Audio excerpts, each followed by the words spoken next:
এই যে এখনো দেখি কলমি শাক আছে এই জায়গায়। তো এটা চাষ করা না, এমনিতেই হয়েছে। এটা আমি গতবার নিয়ে খাইছিলাম, এখনো খাওয়া যাবে।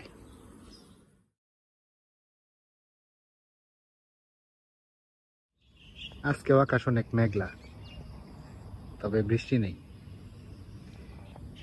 বৃষ্টি না থাকলে বৃষ্টি নামতে বেশিক্ষণ সময় লাগে না। এই জায়গায় এটা দিয়ে ব্যথা পাইছি বিড়ালটা। আচ্ছা, তো আজকে চিন্তা করছি আমাদের মানে হোস্টেলের পিছনে হচ্ছে কৃষি ডিপার্টমেন্ট। তো এই জায়গার ভিতরে যাব আজকে। যদিও এখন কেউ নাই ডিপার্টমেন্টের ভিতরে, সবাই প্র্যাকটিক্যাল করে 3টা-4টা পর্যন্ত। আর এখন তো 5:30টার মতো বাজে। তো ওই জায়গায় লক করা না, এটা খোলাই থাকে। ওই দিন দেখছিলাম খোলাই ছিল। তো আজকে যাই দেখি ভিতরে কি কি আছে দেখি। তো যেটা হচ্ছে হোস্টেল, আর হোস্টেলের মানে সাথে হচ্ছে এই কৃষি ডিপার্টমেন্ট।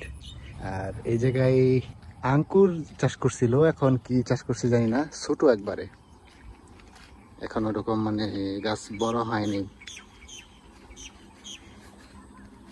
কি যে চাষ করছে, এটা দিয়ে মাটির পরিবর্তে কোকোপিট ইউজ করছে। কোকোপিট দিয়ে ওই জায়গায় চাষ করবে।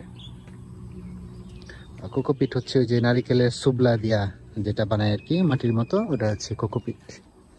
তো এই জায়গা থেকে আমি শাক নিয়ে খাইতাম আগে, কমলি শাক যেটা, এটা এমনি হইতো। এই যে এখনো দেখি কমলি শাক আছে এই জায়গায়।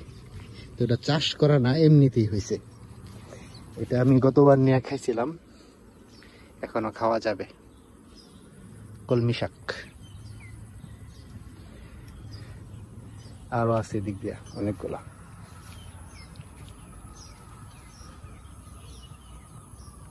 এটা এমনিতেই হয়েছে, কালা হতে গাছ।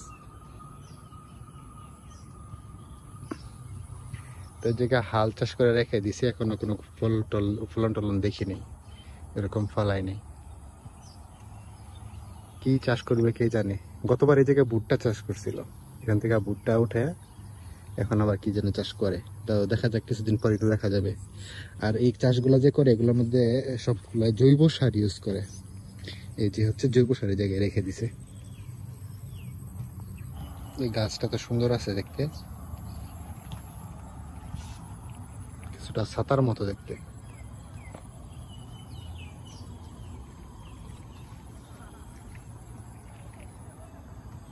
এই জায়গায় মনে হয় মধু চাষ করে, খুব সম্ভবত এগুলা মধুর চাকি মনে হয়। এই যে মৌমাছি থাকলে তো আবার কামড় দিব। হ্যাঁ হ্যাঁ, এগুলা মধুর, এই জায়গায় মধু চাষ করে।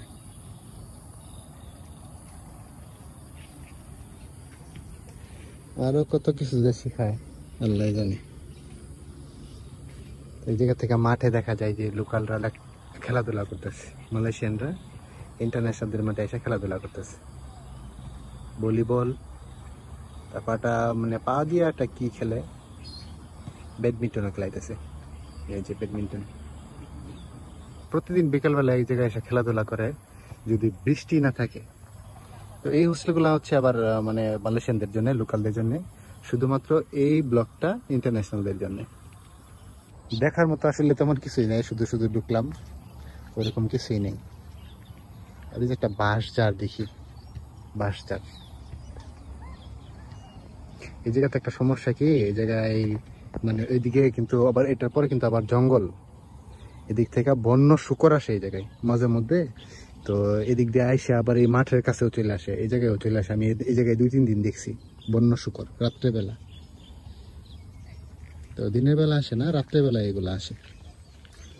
এই ফুল গাছটা তো আমাদের দেশেও আছে, আমাদের বাড়িতেও আছে ইভেন। এটা কি ফুল যেন, গেট ফুল না কি ফুল যেন বলে। আচ্ছা যাই হোক, তো আমার দেখা শেষ, এখন চলে যাই। তো এই যে এই দিক দিয়ে ঢুকছিলাম আমি, এই গেটটা দিয়ে ঢুকছিলাম, এখন আবার এই দিক দিয়ে চলে যাবো। আর গেট এটা খোলাই থাকে। আমি ওই দিন ভাবছিলাম মনে হয় বন্ধ থাকে, এখন দেখি যে না, গেট এটা খোলাই থাকে। আর খোলা থাকলে কি, এখন তো কোনো কিছুই চাষ করে নেই, এখন খোলা রাখলে কি আর বন্ধ রাখলে কি।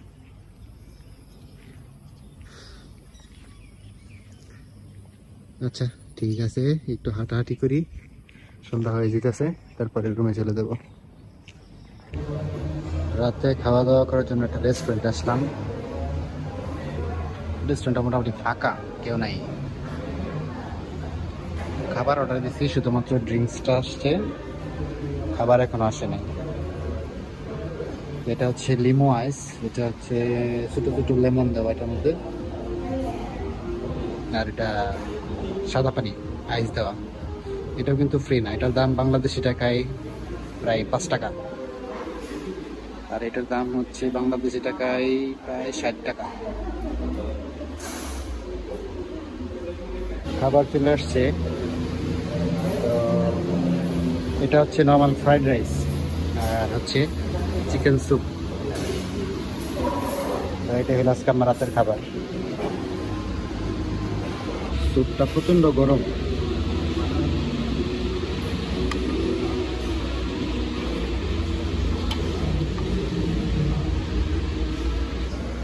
ফ্রাইড রাইসটা মোটামুটি খাওয়া গেছে, এটা একবারে ভাজে,